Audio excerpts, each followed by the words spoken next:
दोस्तों हमारा आज का लेसन 17 मुश्किल मगर बहुत ही अहम और रोजमर्रा इस्तेमाल के प्रोनाउंस पर है। अक्सर दोस्त इन प्रोनाउंस को गलत यूज कर बैठते हैं। इनको सही तरह से कैसे यूज करना है और डेली यूज में कैसे इनको इस्तेमाल में लाना है, इनसे अपनी स्पोकन इंग्लिश और रिटन इंग्लिश अच्छी बनानी है, मैं आपको इस वीडियो में सिखाने वाला हूं। तो आइए दोस्तों हमारे साथ यूं ही बासानी उर्दू से इंग्लिश सीखते रहने के लिए अभी हमारे चैनल को सब्सक्राइब कर लीजिए और बेल बटन भी प्रेस कीजिए ताकि आपको हमारी आने वाली वीडियोस के नोटिफिकेशंस मिलें और आप टाइम पर अच्छी अच्छी इंग्लिश लर्निंग की वीडियोस हासिल कर सकें। So my dear friends, let's begin our today's lesson. जी सबसे पहले हमारे पास है हम दोनों को इंग्लिश में कहेंगे both of us. Both of अस को अगर हम सेंटेंस में इस्तेमाल करें तो कुछ इस तरह से बनेगा, हम दोनों मार्केट जाएंगे। Both of us will go to market. तो यहाँ पर आप देखिए, अगर हम इतने हिस्से पर वी भी यूज़ करें यानी हम मार्केट जाएंगे तो हम के लिए तो वी आ गया, लेकिन हमने इसको थोड़ा ज़्यादा प्रिसाइज और एक्यूरेट करना है, ठीक है, यानी हमें इसको ज़्यादा अच्छा करना है। बोथ ऑफ अस यानी अगर आप वी कह देंगे ना तो यहाँ पर दो लोग नहीं आ रहे, ठीक है, यहाँ पर आ रहे हैं हम बहुत सारे हो सकते हैं, राइट। फॉर एग्जाम्पल अगर आप एक रूम में हैं तो वहाँ पर आपकी पूरी फैमिली खड़ी है और आप कह रहे हैं जी कि we will go to market, तो सब जाने के लिए तैयार हैं, ठीक है। जबकि आप अगर कहेंगे कि बोथ ऑफ अस यानी I and my friend, I and my brother, यानी आप किसी की तरफ इशारा कर रहे हैं कि बोथ ऑफ अस विल गो, ठीक है, ओनली हम दो जाएंगे, ठीक है। तो यहाँ पर बोथ क्या मानी लेकर आ गया कि सिर्फ हम दोनों, ठीक है दोस्तों। ये ज़्यादा मुश्किल नहीं है, आपने इसको इकट्ठा रखना है, बोथ ऑफ अस यानी हम दोनों, ओके। और उसके बाद सेंटेंस का बाकी हिस्सा। अच्छा, यहाँ पर विल की बजाय आप कुछ और भी यूज़ कर सकते हैं। For example, both of us work in the same company, work in the same company, both of us are studying computer science, ठीक है। तो आप इस तरह से सेंटेंस को अपने मुताबिक, सिचुएशन के मुताबिक, टेंस के सेंटेंस के मुताबिक चेंज कर सकते हैं, ठीक है। सो बोथ ऑफ अस ये इकट्ठा आएगा यानी हम दोनों के लिए। जी अब आगे बढ़ते हैं। सभी के सभी, सब के सब, तमाम के तमाम, ओके। इन सब के लिए ऐसे जो वर्ड्स हैं जिसमें सब लोग शामिल हो जाएं तो उसके लिए हम इंग्लिश में यूज़ करते हैं ऑल ऑफ दम, ठीक है। और अगर हमें इसको इंग्लिश में यूज़ करना है, स्पीकिंग में यूज़ करना है, तो हम कुछ इस तरह से सेंटेंस बनाएंगे। फॉर एग्जाम्पल, सभी के सभी जा रहे हैं, all of them are going, all of them are going. तो इस तरह से हम सेंटेंस बना सकते हैं, ठीक है। जैसे हमने यहाँ पर डिफरेंट सिचुएशंस के लिए वर्क, आर वगैरह यूज़ किए, तो वैसे ही यहाँ पर भी हम यूज़ कर सकते हैं, ठीक है। All of them are working in the same company, all of them are busy.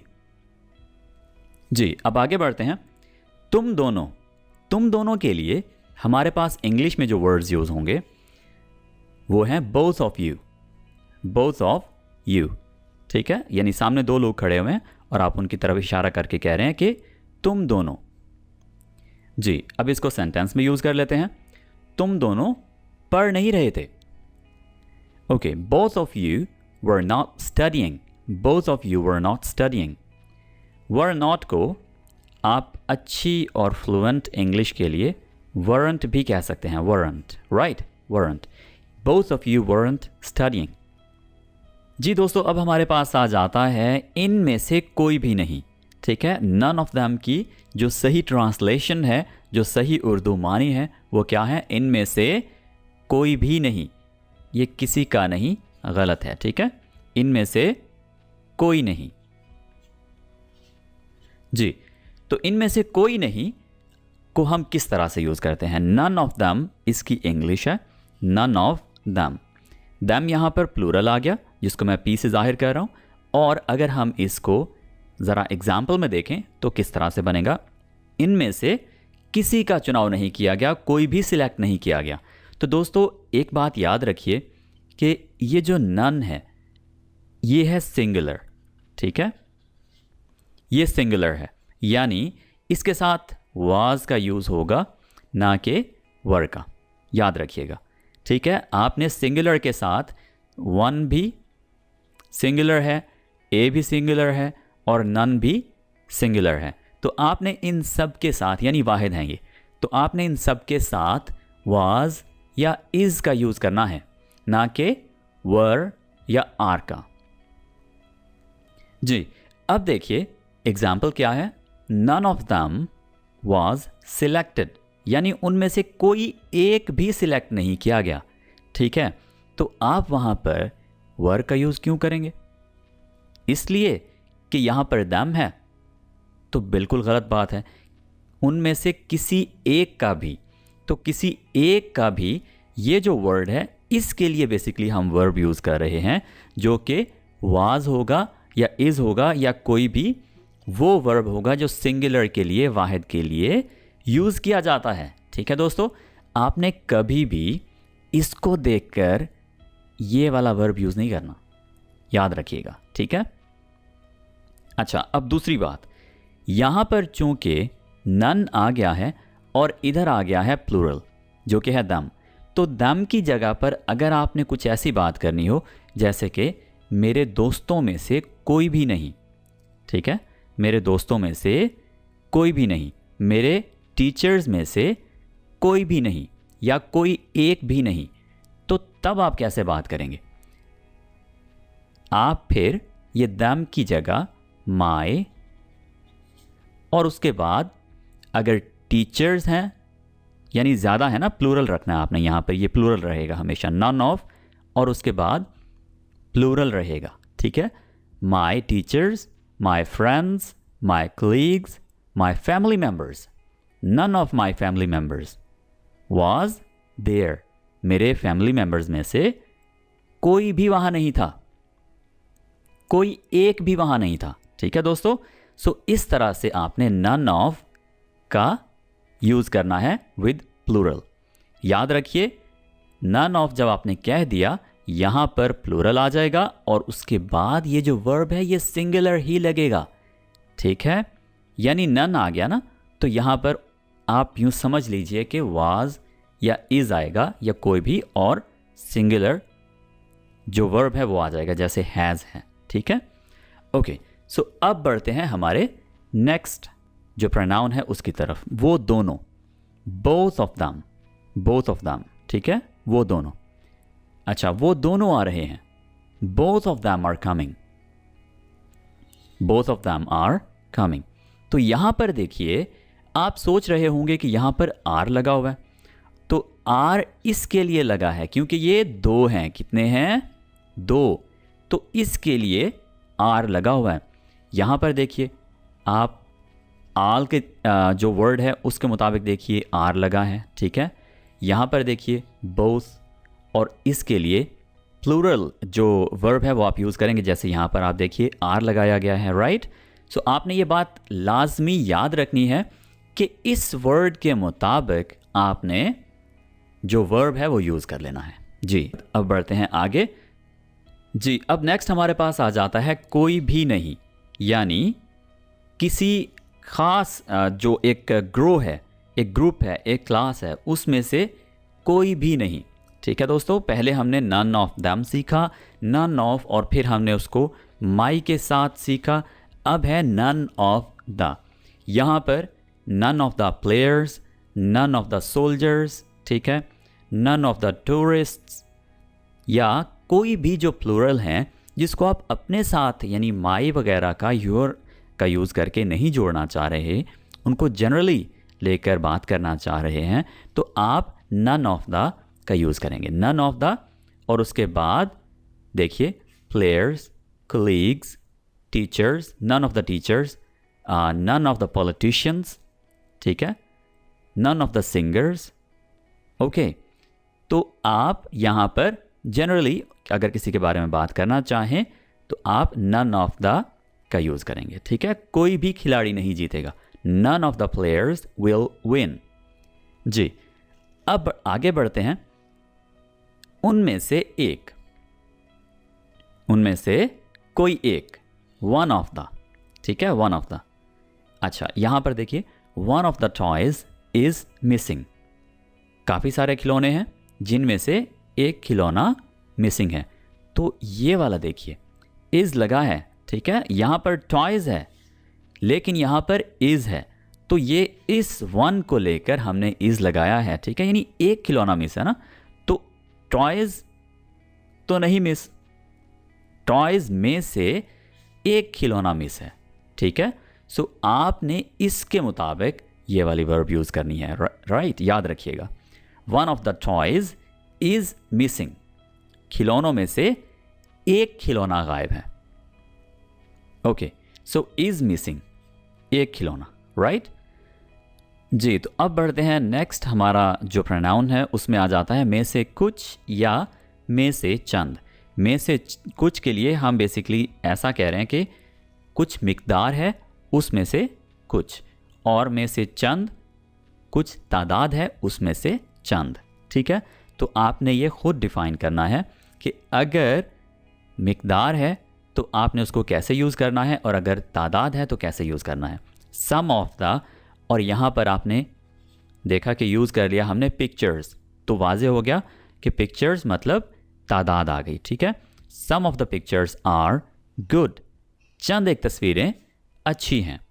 Okay दोस्तों, अच्छा, अगर आपने यूज़ करना हो में से कुछ, तो आप फॉर एग्ज़ाम्पल आपने कोई चीज़ ख़रीदी है, ठीक है, और उसमें से कुछ चीज़ें ठीक निकली हैं और बाकी सारी ख़राब हैं, राइट। फॉर एग्ज़ाम्पल आपने शुगर ख़रीदी है, कुछ शुगर ठीक थी और कुछ जो है वो मैली मैली थी। ओके, सो आप कह सकते हैं some of the sugar was not good. तो आप इस तरह से सम ऑफ द मिकदार के लिए कह सकते हैं, ठीक है दोस्तों। अब बढ़ते हैं नेक्स्ट, हमारा जो प्रोनाउन आ जाता है वो है ज़्यादातर, most of the. Most of the, और इसको हम किस तरह से यूज़ करेंगे? ज़्यादातर मेंबर्स बात नहीं कर रहे, most of the members are not talking. यहाँ पर देखिए, यहाँ ना वन है, ना नन है और ना ए है, ठीक है। तो यहाँ पर प्लूरल है, तो प्लूरल के मुताबिक यहाँ पर हमारे पास आर आ जाएगा। सो मोस्ट ऑफ द, और उसके बाद प्लूरल, क्योंकि ज़्यादा है ना, ठीक है, प्लूरल आ जाएगा। Most of the members are not talking, ज़्यादातर मेंबर्स बात नहीं कर रहे जी। नेक्स्ट है दोनों ही, बोथ ऑफ द, ठीक है। यहाँ पर हमने पहले देखा बोथ ऑफ दम, और अब हमारे पास है बोथ ऑफ द। तो आपने दो चीज़ों पर बात करनी है। जब दो चीज़ों पर बात होगी तो फिर क्या होगा? आप बोथ ऑफ द यूज़ करेंगे, ठीक है। बोथ ऑफ द स्वीट्स, तो स्वीट्स चीज़ें हैं, alright. Both of the sweets are tasty, दोनों ही मिठाइयाँ मज़ेदार हैं जी। तो यहाँ पर कोई भी प्लूरल लगाकर आप बोथ ऑफ द का यूज़ कर सकते हैं। उनमें से एक, one of them, one of them, तो इसको हम यूज़ कैसे करेंगे? उनमें से सिर्फ एक ही ये कर सकता है, only one of them can do it, only one of them can do it. अच्छा, अब अगर हमने इसको वर्ब के लिहाज से यूज़ करना हो, for example only one of them is here, उनमें से सिर्फ एक ही यहाँ है, ठीक है। उनमें से सिर्फ एक ही यहाँ है, मतलब लोगों में से, उन लोगों में से सिर्फ एक ही यहाँ है, ठीक है। तो यहाँ पर आप कौन सा वर्ब यूज़ करेंगे जो हम सिंगुलर के लिए यूज़ करते हैं, ठीक है। मैनी ऑफ द, बहुत से, मैनी ऑफ द का मतलब है बहुत से। Many of the employees are on strike, बहुत से मज़दूर हड़ताल पर हैं। हड़ताल की इंग्लिश है स्ट्राइक, तो आजकल हड़ताल से ज़्यादा स्ट्राइक वर्ड यूज़ किया जा रहा होता है। Okay, so many of the employees are on strike. दोस्तों यहाँ पर चूँकि वर्ड यूज़ हुआ है एम्प्लॉयज़, तो मैं थोड़ा सा ये जो कन्फ्यूजन होती है, एक वर्ड है एम्प्लॉय, इसका मतलब है किसी को मुलाजमत पर रखना, और दूसरा वर्ड है एम्प्लॉयर, इसका मतलब है मुलाजमत पर रखने वाला, ठीक है। और फिर वर्ड आ जाता है एम्प्लॉई, ये डबल ई के साथ। ये वो शख्स है जो मुलाजमत पर रखा गया है, यानी मुलाजिम, ठीक है। ओके, फिर है एम्प्लॉयमेंट। एम्प्लॉयमेंट का मतलब क्या है? मुलाजमत। ओके, सो अब आगे बढ़ते हैं। दोनों में से कोई नहीं, दोनों में से कोई नहीं, नीदर ऑफ दम, ठीक है। दोनों में से कोई नहीं की इंग्लिश क्या है? Neither of them. दोनों में से कोई एक या दोनों की इंग्लिश या हम दोनों की इंग्लिश क्या थी? बोथ ऑफ अस, ठीक है। और दोनों में से कोई नहीं की इंग्लिश क्या होगी? नीदर ऑफ दम, ठीक है। दोनों ही नहीं तैर सकते, neither of them can swim, neither of them can swim, ठीक है दोस्तों। सो नीदर ऑफ दम का क्या मतलब है? दोनों ही नहीं, यानी दोनों में से कोई नहीं। मतलब अगर आपने ये बात कह दी तो वो दोनों उस काम को नहीं कर सकते, दोनों में से कोई एक भी नहीं कर सकता, दोनों मिलके भी नहीं कर सकते, ठीक है। अच्छा, दोनों में से कोई एक, दोनों में से कोई एक की क्या इंग्लिश होगी? Either of them, either of them, या तो ये वाला या तो वो वाला, ठीक है। मतलब उनमें से कोई एक कर सकता है, ठीक है। अच्छा, दोनों में से कोई एक मेरे साथ आ सकता है। Either of them can come with me, either of them can come with me. तो ये सेंटेंस ये जाहिर करेगा कि आपने किसी एक को, उन दोनों में से किसी एक को इजाज़त दे दी साथ आने की, ठीक है। अच्छा, एक दूसरे को, इसकी इंग्लिश है ईच अदर, ठीक है। ये सिर्फ दो लोगों के लिए होता है, याद रखिएगा। हम एक दूसरे को पसंद करते हैं, we like each other, we like each other, सबको, एक दूसरे को। दोस्तों इसका मतलब है वन अनदर, ठीक है। ये ज़्यादा लोगों के लिए यूज़ होता है, ठीक है। और इसका मतलब भी आमतौर पर यही लिया जाता है कि एक दूसरे को, एक दूसरे की, ठीक है। जैसे सेंटेंस में देखिए, हमें एक दूसरे की इज्जत करनी चाहिए, we should respect one another. यहाँ पर बहुत ज़्यादा तादाद में लोग आ गए, ठीक है, पूरी क्लास की बात हो गई, तो आप कहेंगे help, we should help one another, right, we should help each other. तो ईच अदर जब आएगा तो इसका मतलब है कि दो लोग आपस में एक दूसरे की हेल्प की बात कर रहे हैं, ठीक है। जबकि वन अनदर की बात जब आ जाएगी तो तमाम, एक पूरी क्लास की, एक पूरे ग्रुप की बात आ गई, ठीक है, सब की बात आ गई, जनरल, सब पब्लिक के लिए। या अगर आप मेंशन करना चाहें तो फॉर एग्जांपल एक ग्रुप में, in the team we should help one another, ठीक है। When we are in the team we should help one another. जब हम एक टीम में हैं तो हमें एक दूसरे की हेल्प करनी चाहिए, ठीक है दोस्तों। अच्छा, अब है जी वन ऑफ माई। अच्छा, मेरे, इसमें बहुत ज़्यादा गलती होती है, बहुत ही ज़्यादा मैंने देखा है कि स्टूडेंट्स गलती कर रहे होते हैं।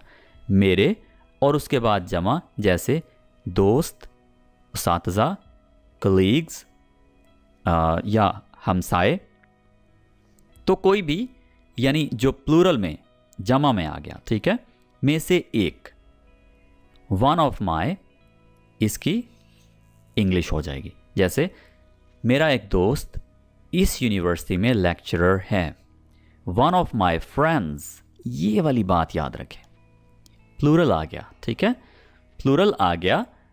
आमतौर पर लोग क्या करते हैं, कहते हैं one of my friend, one of my friend, S साथ नहीं लगाते, जो कि बिल्कुल गलत हो जाएगा। आपने एस लाजमी साथ लगाना है, प्लूरल यानी ज़्यादा दोस्तों में से आप एक ही बात कर रहे हैं ना। अगर आपने वन ऑफ माई फ्रेंड कहना है तो आप सिंपली माई फ्रेंड कहिए, ठीक है, माई फ्रेंड, फिर आपको वन ऑफ माई फ्रेंड कहने की ज़रूरत बिल्कुल भी नहीं रह गई, क्योंकि आपने गलती कर दी। तो गलती से बेहतर है कि आप सिंपली ये कहिए my friend is a lecturer at this university, ठीक है। तो वन ऑफ माई फ्रेंड्स अगर आप कहते हैं तो आपने साथ एस लगाना है, माई फ्रेंड्स कहिए, ठीक है, माई फ्रेंड नहीं कहेंगे जी। तो दोस्तों ये हमारे पास 17 ऐसे प्रोनाउंस थे जो बहुत ही ज़्यादा अहमियत के हामिल हैं, बहुत ही ज़्यादा इम्पोर्टेंट हैं इंग्लिश कन्वर्सेशन के लिए, स्पीकिंग के लिए, राइटिंग के लिए, ठीक है, कंपोजिशन के लिए। सो आई होप कि आपको ये तमाम के तमाम प्रोनाउंस का यूज़ अच्छी तरह से समझ आ गया होगा। अगर आपका कोई भी क्वेश्चन है, कोई भी कन्फ्यूजन है तो मुझसे कमेंट्स में पूछ सकते हैं। This is it for today. We'll be talking in the next video. Take care. Bye for now.